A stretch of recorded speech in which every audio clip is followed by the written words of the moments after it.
Good evening, everybody, and welcome to Todd Klindt's SharePoint Netcast number 223, recorded live on Monday, November 17th, 2014.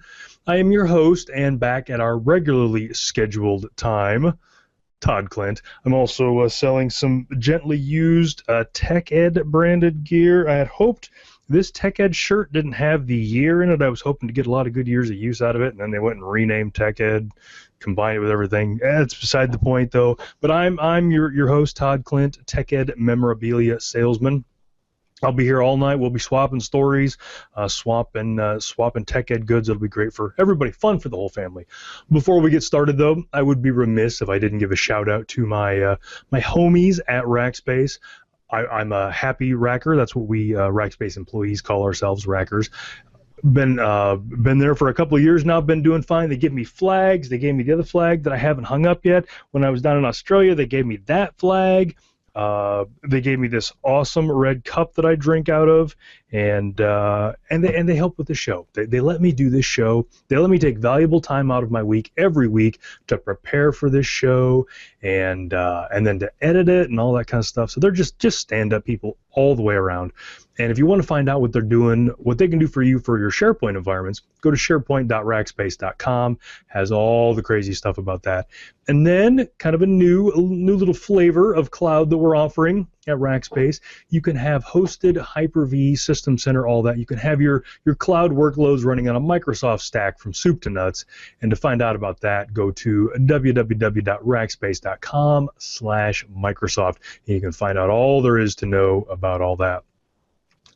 Production notes, everything went fairly smoothly last week. I got things out late, but that's kind of becoming par for the course, and it shouldn't. I shouldn't joke about that. I should take that very seriously, but I think everything got out late.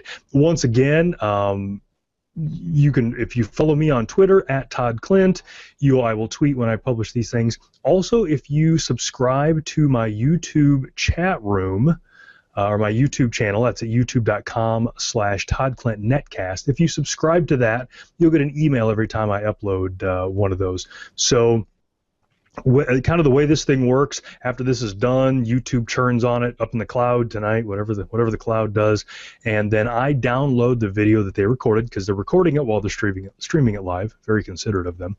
I pull it down, I trim the beginning and the end off, and then if there's any audio things that I need to fix, I do that, and I upload the audio right away. So the MP3 is the first one that goes up, and then I kind of tweak the video, I put the lower thirds in, I make myself look a little more handsome, try to take some of the glare off my forehead. Haven't been horribly successful at that lately, but kind of fix the video up and then render that out and upload it to YouTube. So if you subscribe to YouTube, you'll get a hit then. And then I upload the video and fix the RSS feeds and all that. So YouTube's probably the quickest way, or you can watch that super secret page where I have all the files, and that's at media.toddklindt.com/netcasts. And if you kind of pay attention to that page, you'll see the MP3s pop up there. But I will try to get that out earlier this week, because it shouldn't be late, it should be early. I apologize. But other than that, I think the YouTube streaming thing is working pretty well. Got a lot of folks that are taking advantage of that, watching this on all kinds of devices. One guy watches it on his TV through his Xbox One, affectionately known as the Xbone.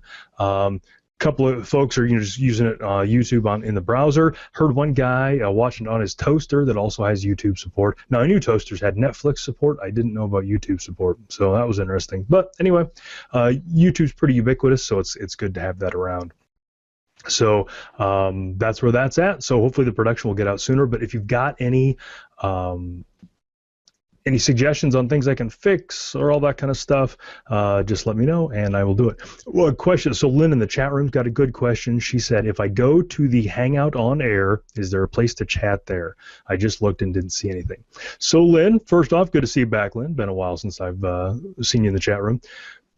For those in the back room, Lynn's kind of a techie person. So what's really going on with this whole thing? While it's coming out on YouTube, I'm really doing a Google Plus Hangout on Air, and Hangout on Air means broadcast on YouTube.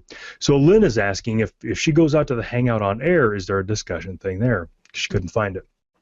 So I kind of kept the Google Plus part of this quiet, even though there's a big emblem up in the corner. But I don't use Google Plus normally, so I don't want to encourage people to go there to try to interact with me because I'm probably not going to see it. So Lynn, to answer your question, I do not think that there is, because when I start this Hangout on air, I have an option for turning things on, and I don't turn that on. So I don't think that there's going to be that. I've kind of kept to the chat room for the discussions because, been doing that for years now, and it's working pretty well. And the way the Google Hangout discussion thing works is not quite as good for conversations. It's better for questions and answers, not quite as good for conversations. So I don't have that turned on, but I'm open to suggestions. So if anybody's got any suggestions on how I should do things, Lynn included. Lynn, you've got my digits, you've got my email. Let me know what there's something I should change. Okay, on to topics. The big news, the exciting news, and I should have changed that to production notes so production notes. I'll fix that in post. That's one of the things I can do. I can fix that in post. So now on to the topics. And despite what my notes say, the November cumulative updates were born last week, last Tuesday being the second Tuesday of the month. And they came out right on time, right on schedule. So this puts our SharePoint 2013 farms at 15.0.4667. and our 2010 farms at 14.0.7137. So small little incremental numbers there, not big jumps. Kind of the big news with this month's cumulative update is that they're the Uber patches that we've come to know and love. So they're the whole big binary. It's not the individual little files that don't patch everything. So this month's patch is a good line in the sand.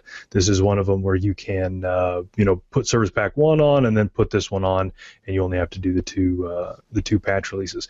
So I have got the November cumulative update installed on one of my SharePoint 2013 farms, and have not had any problems with it. It's been pretty reliable, went on pretty well. I had some problems. October was kind of a mess, so everybody expected that.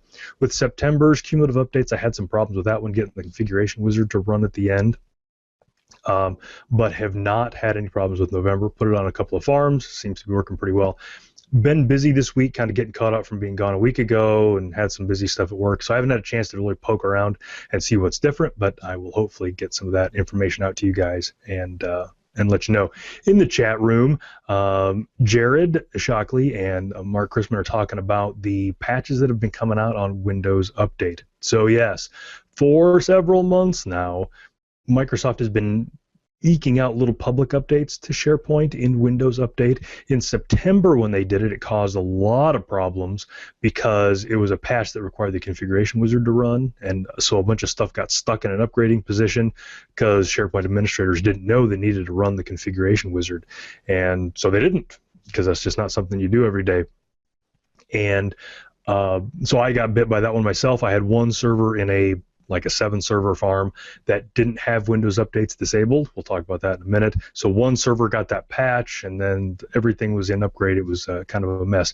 The November public update patch that came in Windows Update, I do not believe required a configuration wizard run, so was less painful, but my guidance regardless is your SharePoint server should never automatically download Windows updates. Now, we've all heard the story, Windows updates are only patches for Windows, except they're not. Application patches sneak in there all the time. So I set mine to download only, but because I do like to download them, because when I go through and patch my servers manually after I've read the stuff on the web and all that, I want them there. I don't have to wait. I'm an only child. I'm very impatient, so I don't want to wait for those patches to download. So I want Windows Update to download them, but I don't want to install them until I can go through, and then hopefully I'm going to catch that.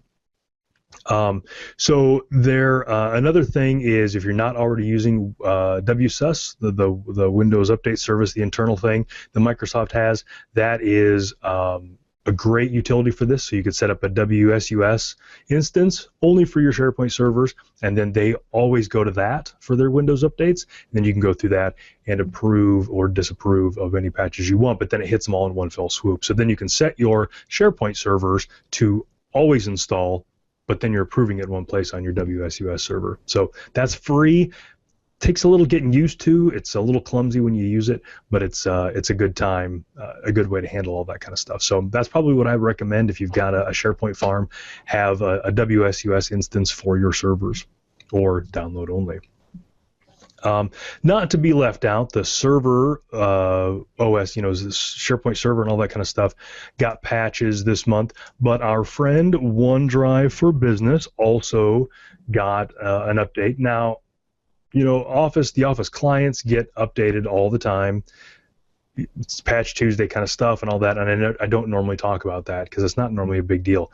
But this OneDrive for Business patch that came out last week added a couple of cool things, and so it's a good patch to take a look at if you're using a lot of OneDrive for Business. So before we jump into what the patch will do, let's talk about what OneDrive for Business is. OneDrive for Business is a thing that used to be known as SkyDrive Pro.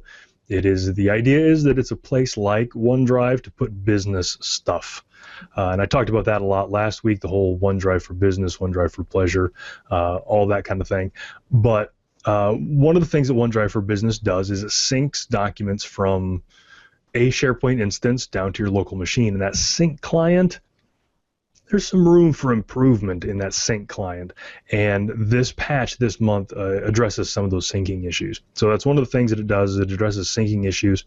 Another thing that it does is it adds support for IRM, which is the rights management stuff. And so that's a good thing. So the OneDrive for Business, that can be your Office 365, SharePoint Online kind of thing.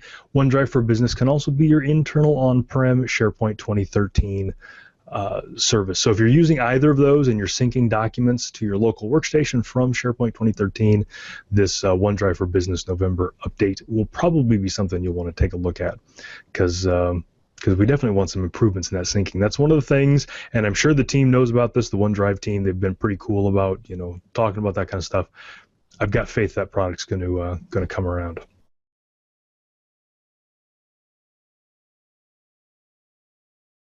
So talking about things that are going to come out in OneDrive and all that, I thought this would be a good time to talk about a place that doesn't get quite enough attention, and that's the Office 365 roadmap site. So it's out on office.com. It's one of their things, and if you know, the link will be in the lower third. It'll be in the show notes. But if you just search for Office 365 roadmap, for Office 365, Microsoft has decided to publish the things that they're going to add to the product. So not things that are there or anything like that, but things that they're looking at adding to the product. And so when you go to that roadmap, there's kind of 4 sections there. The launched, so things that they've said that were going to come out, that have come out, and there's a little blurb about each. The rolling out, so the things that they're in the process of making available. In development, so things that they're thinking about doing and planning on doing but haven't gotten to yet. Excuse me. And then finally canceled, which is stuff they told you they were going to do and then aren't going to do. So like Lori in the chat room mentions, anytime you're talking about Office 365 to somebody, if they're a current user and they're curious what's going to happen, or if they're thinking about getting it but like, well, it doesn't really do this or doesn't do that, are they ever going to add that? The Office 365 roadmap is the way to go. And they've been pretty good about that, pretty transparent. That's a good thing. And it's a weird thing. So obviously I'm involved with software as a job, but a couple of jobs before this, I worked for a software company, software development company. We wrote software, and I was the internal SharePoint guy there before it was all said and done. But one of the interesting things was the vulnerability that comes from talking about features that don't exist in your product yet. So it's something that, you know, we'd have a customer call in and say, well, we really wish that, you know, your Acme whatever did this, this, and this. And we would know, as the, you know, the support folks or whoever, that the piece of functionality was coming, but we couldn't tell anybody. We couldn't tell them. We couldn't put it on the website. We couldn't do whatever. And there's a couple of good reasons for that. One of the reasons is you don't want to give your competition any heads up. You don't want them to go, oh, we'd never thought about adding this widget, but if they're going to do it, well, we should probably do it. You don't want to give them that. The other thing you don't want to do is you don't want to promise something and then find out you can't do it and have to unpromise it. People hate that. They hate being unpromised to. And then, you know, maybe you don't decide that you can't do it, but it just takes longer than thought. So you tell them, hey, it's going to come out in the next release, and then it doesn't because it took, you know, ended up being more complex than you thought. So it's really risky to put your product roadmap out there on the internet for everybody to see. And the fact that Microsoft did it and has been sticking to it pretty well, and the roadmap's been up for a while, that speaks a lot to, you know, their involvement and their dedication to this whole thing. So I'm glad that they put it out there. I go out there regularly, not often enough, but if you have any interest in Office 365, then that's something that something you should take a look at. In the chat room, Naomi Moneypenny's in there. She says that I need a Microsoft band. These wrists do not have a band on them. I've got my watch, but that's it. I hadn't planned on talking about the band. I think we talked about it a little bit last week. I don't have a band. Clearly, anybody who's seen me knows that fitness is not something that's a big part of my decision-making process. I have a Fitbit that I've had for a year or so. The band is interesting. I like the fact that it's got all this great functionality. I just can't talk myself into spending $200 for one, not yet. But if somebody wanted to give me one, Christmas is coming up, my birthday is the month after, or just because I'm a hell of a guy, whatever, I would graciously accept a band as a gift. Email me, todd.klindt@rackspace.com for my mailing address. We can make this work. But yeah, I imagine I'll eventually get one, but just right now I don't have one, and I have the Windows Phone, so I would get the full benefit of the app and all that, but I just haven't done it yet. And for those of you playing at home, it is 10 degrees here where I live. That's 10 degrees Fahrenheit, so water froze a long time ago. But yeah, I imagine I'll get one eventually. So I know Lori's got one, Shane's got one. They both can't shut up about how great it is, and I believe them that it's that cool. $200 is a lot of money, and I just haven't talked myself into it yet. Jared Shockley's got one. He loves it. Everybody but me's got one. Looks like once again missed being a cool kid by that much. So talking about software that's updated and where stuff's going and things like that, last week I made this hysterical mention to the fact that my friends in Australia, Mark Rhodes and Elaine, they refer to OneDrive as OneDrive for pleasure in contrast to OneDrive for business, which is hysterical, and I loved it. And I've gotten a bunch of comments about naming last week's podcast about that, so that's been a good time. So then after I talked about that, the Lync team blogged on the Skype blog that they are renaming Lync to Skype for Business. So then by extension, if Lync is going to be Skype for Business, then Skype must be Skype for pleasure. And I will leave those jokes there. But it was interesting. So the Skype team has a blog post on it. There's a bunch of industry people talking about it, and they're they're kind of rebranding it, which is weird to me that that's the choice they made, but they're gonna do it. So the Lync client is going to start looking more Skypey, and but it's still going to be on its own backbone. It's going to continue to be an on-prem thing, and all that. So they're going to start doing that sometime next year, and so I'm curious how that's all going to turn out. I would have thought they would have kept the Lync. The Lync name has been around for a while, and it seems more businessy. Skype seems more casual, not businessy, and so I'm curious. I'm surprised that they did that, but we'll find out about that. I'm curious. We use Lync at Rackspace. It's good stuff. So we'll see how that's going. You'll probably hear more about that as time goes by. All right. So I guess my notes are in random order here. I did want to mention a minute ago.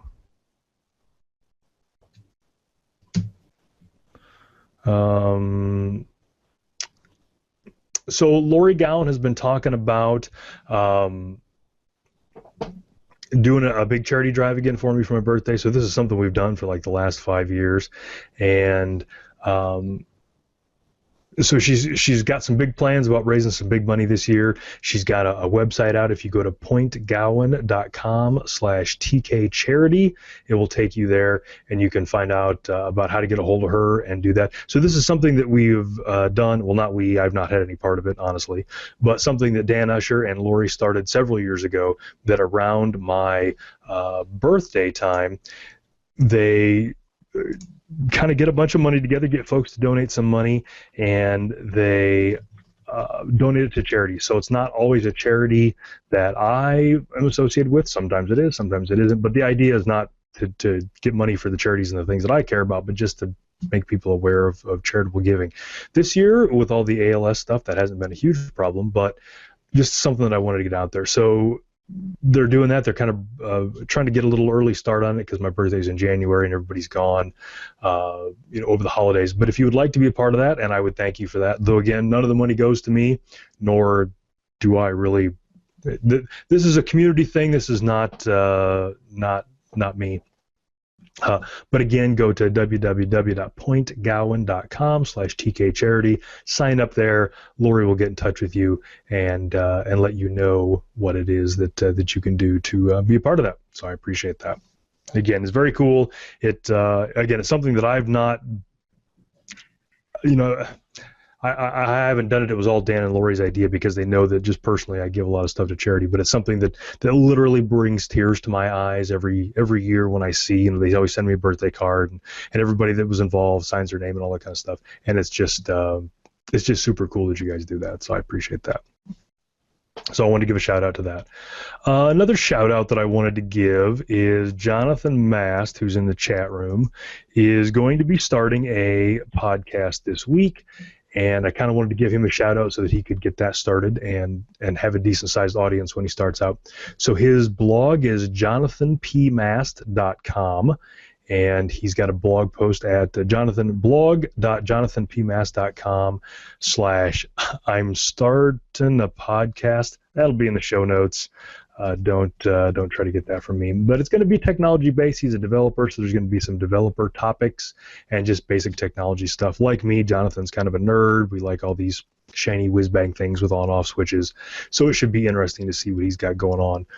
This thing's going to be recorded Wednesday the 19th at 9:30 Eastern time, but he didn't tell me 9:30 a.m. or p.m., which is important, and you can't necessarily assume one or the other because I've done this week's podcast at 9:30 p.m. and last week's at 9:30 a.m. So I don't know if he's a.m. or p.m. on that. But regardless, I'll put it in the notes, and hopefully he's in the chat room right now. Hopefully he'll clear this up. And I know you're all on the edge of your seats. I know I am. We'll find out what time his podcast is going to be. 9:30 p.m. So on Monday nights at 9:30 p.m. Eastern time, you've got me. On Wednesday nights, 9:30 p.m. Eastern time, you've got Jonathan. So 9:30 p.m. Eastern, 8:30 Central, the same time slot as this guy, but Jonathan's channel. And I think he's going to be doing that on Google and YouTube and all that kind of stuff. So go to his blog post, and he'll have all the information. I wish him the best of luck. I've been trying to help him along with that. So hopefully he'll learn some of these lessons a little more quickly than I did because I screwed a lot of things up. So hopefully he'll screw fewer things up. Speaking of just general gadgets and stuff like that, I've been talking about for a while. The Dell Venue 8 Pro Windows tablet that I have, and honestly, I'm almost sick of hearing me talk about this thing, but it is just so cool. You can see that I've been getting a lot of use from it. I was playing solitaire on it last, so that was good. Not very successfully, but there it is. So one of the things about these little tablets, and there's a bunch of them, since they're so small, they don't have a lot of ports on them. And one of the things that they give up is they have one USB port, and that's that little guy right there, and it is for charging and for connecting USB guests. Well, the problem becomes when you've got one port and you need to do both, how does it know which one to use?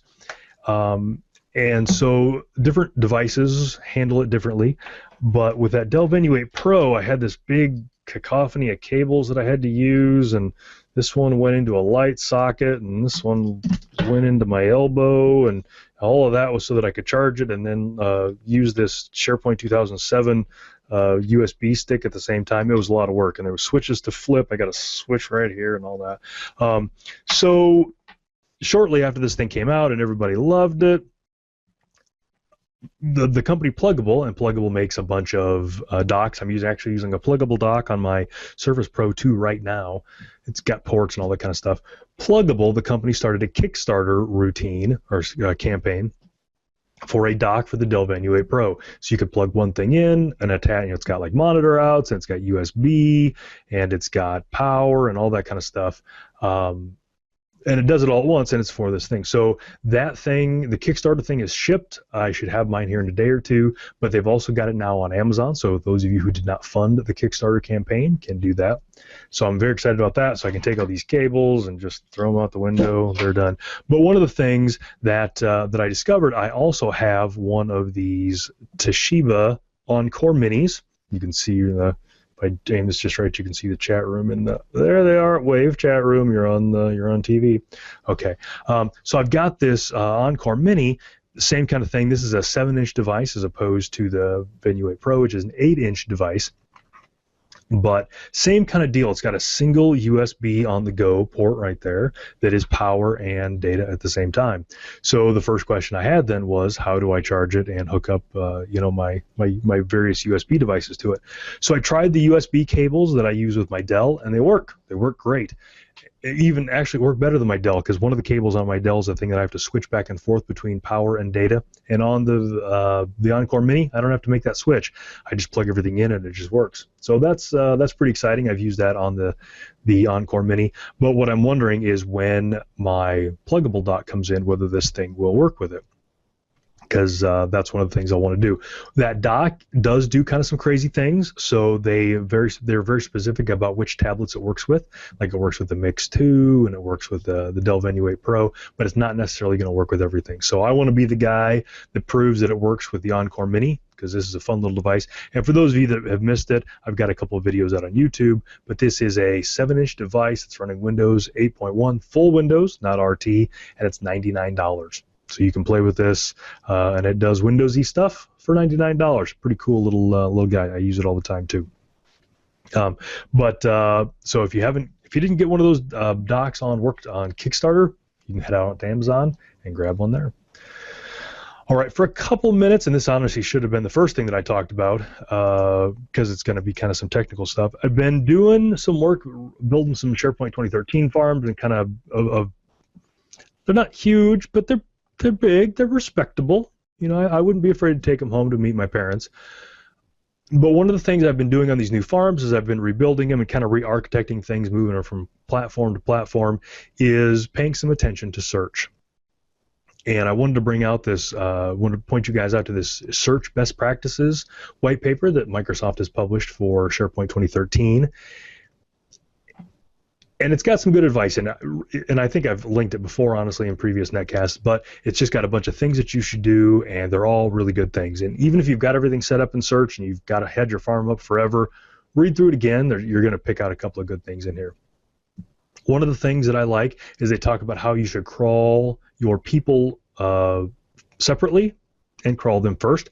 So when you put your farm together, regardless of which order you create your service apps, your search service app is going to create a local SharePoint sites content source that's going to be your local web apps on that farm. And then if you've got SharePoint Server, and if you've got the user profile service, it's also going to create an SPS3 content source that is your people, your profile import. So what they say is you should take that out of there, create a separate content source for that. I'm a big fan of that. And then crawl that first. When you get your farm up and going, that's one of the first things you should crawl, get all that people information in, and then crawl your content separately. And kind of the reason for that is, at least with most of the farms that I set up, I crawl the content pretty vigorously. So like every hour, every half an hour, every 15 minutes, something like that. But the people stuff doesn't, the import happens once a day. Now, there's a couple of ways that information can get into the user info, the profile store, but most of it comes from AD. That's where most of the changes come from. and that import happens once a day. So crawling that thing every 15 minutes is kind of a waste of time. So I like that. But one of them, and this was a specific thing for me, was they talk about pointing your crawlers at dedicated web front ends. So by default, you set up your search and you crawl your web apps, and your crawlers just use DNS, and whatever that resolves to, that's what they crawl, and it just uses regular web requests to crawl your content. So if that points at some kind of a load balancer, a network device, or something like that, that's where your crawlers go. And it's kind of a bad idea to have your crawl servers fighting your users for those same paths. And this is one of those things that has changed since I've been doing SharePoint, the last 10 years or so. In the past with SharePoint 2003, well, not so much of that because I used WSS, but SharePoint 2007 and SharePoint 2010, we would just create host files and drop those host files on the crawlers and then point them wherever we wanted them to go. Maybe we point them at themselves, maybe we point them at dedicated web front ends whose only job it was to service the crawlers. But regardless, we would do that with host files. SharePoint 2007 and I think 2010 both had an option in the search service application where you could pick a web front end to dedicate for crawl, but all that did was create a host file entry on your crawl servers. And so that's kind of how I've been doing it in 2013.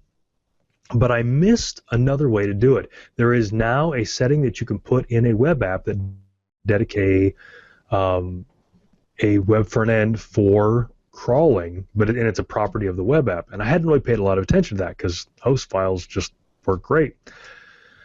But one of these farms that I'm setting up has a lot of host name site collections, hundreds of them, thousands of them probably. And so the things start to fall down. It's easy to put in 3 or 4 host file entries for portal.contoso.com and mysite.contoso.com and collaboration.contoso.com, all that kind of stuff. That's easy because you put 5 or 6 in and you're done. But now if you've got host name site collections, then every site collection that you create that's a host name site collection has a different host name, hence the name host name site collections. And so you need to update your host files every single time that happens. And so for one of these farms, the way that I've been handling it is I've got a PowerShell script that goes through and pulls all those hosts out, those host name site collections out, only gets unique hosts, puts them in a host file format, adds them to the host file. And that seems to be working. And it felt right because it's host file. I mean, it's the way we've always done it. It's the way I've always done it. It's the way my father always did it. It's the way his father always did it before him. There just didn't seem to need to be a way to do it differently. But yes, Trevor, I'm going to talk about that. But now that I've been redoing this new farm, I kind of been rethinking some things and having this thing. So I thought, well, what should I do? So in that document, that search best practices document, they talk about this other method, using this web app property. And Trevor Seward, he's got a blog post about this at the SharePointFarm.com. I don't have a link to that. It's all the same stuff that's in the white paper. But I didn't use that route. I didn't go that route for a couple of reasons. And I haven't talked to Trevor. I meant to hit him up on Skype today and ask him about this. But I didn't do that for a couple of reasons. Number one, it looks like you have to extend the web app to do that. You have to extend it for each web front end that you want to be a crawl target. And as we all know, that there's overhead to that. There's IIS things that get created and all that that I'm not a huge fan of if I can get away with it. If I have to do it, I have to do it. There are times when you have to, but I don't like to do it if I don't have to. But then the other thing is you crawl those URLs instead of the regular default URL of the web app. And I'm not sure how that all works with host name site collections and all that. So the host file thing is working, other than I've got host files with a couple thousand entries in them, but that seems to be scaling pretty well. And when I first started doing this thing with the host files, I mean, I was just horrified that I was going to be creating these massive host files for our crawlers that have hundreds of entries in them. This seemed like a terrible idea, horrible. I mean, it seemed like one of those things that, every time the network does something, it hits this file, and the file, the bigger that it gets, slows everything down. I mean, it just seemed like this horrible thing. But then I started looking around on the web about it to see if there were host name file size limits, things like that. and I stumbled on this whole subculture of people who write host files that block out bad sites. And they interview them and all that kind of stuff about so these host files block out known malicious websites and websites that have malware and websites that have pornography and all that kind of thing. And these host files are thousands and tens of thousands of lines long, and they seem to work just fine. And people use them on their workstations, and they seem to work fine. So that was kind of what made me think. Pardon me. That was what made me think that this was a feasible option, and kind of why I ended up actually doing it. So that's what I'm doing now. Again, I need to talk to Trevor. I need to talk to some other folks and see what their take is on this. But for now, I'm sticking with host files. Like Brian LaLancette in the chat room says, it feels dirty, but it works. And it does. And so I've got, like I said, I've got this PowerShell script that automates the whole thing. I don't have to think about it. I don't have to do anything with it. So that's the way that it is. But I'm curious if anybody else has got any experience with this, what they're doing. If they're using specifically, I'm curious how they're handling it with hostname site collections. I mean, I know how to do it with the other stuff, but the hostname site collection wrinkle was kind of a new thing. So that was kind of the big topic for tonight. And everybody in the chat room saying, "Don't talk to Trevor. He's bad news. Nothing good comes from talking to Trevor." Bad stuff, bad stuff. So now we're on to the shameless self-promotion. So most stuff for this year for me has winded down. So that's been good. Got some stuff next year starting in February. I'm going to be at SP TechCon, and you can go to sptechcon.com. And that is February 8th through the 11th in Austin, Texas. I'll be talking about such favorites as Upgrade, and maybe PowerShell and some other stuff like that. I don't remember. But that's going to be a good one.